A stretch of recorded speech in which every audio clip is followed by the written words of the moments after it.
The Lord God the Father spoke with me this past day.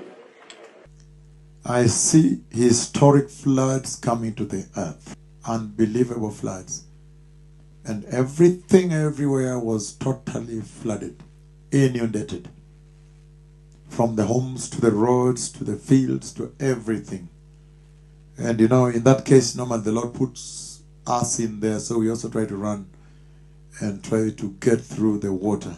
Historic floods are going to hit the earth. Kenya will not be spared. It will create a distress. It was quite vast. We were trying to cross through some areas. It was unbelievable. So every part was covered by floods, and you know, people are trying to pass by vehicles, by bike, by everything, on foot.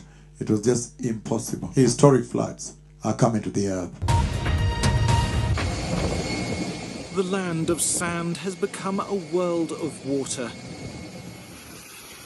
At Dubai Airport, planes ploughed through floods, with people plucked from the torrents.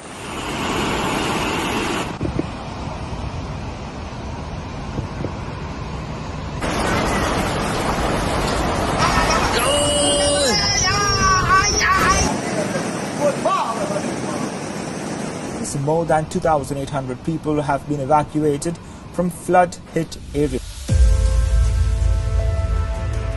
At least 8 have been killed in the neighbouring state of Rio de Janeiro. All along the Hawkesbury-Nepean floodplain, low-lying roads are underwater. Oh my God, this is so bad. Severe flooding temporarily shutting down the highway. Another heartbreaking season of floods for Pakistan. And around 85 houses in the area were damaged. These houses of Gatumba in western Burundi can now only be accessed by boat.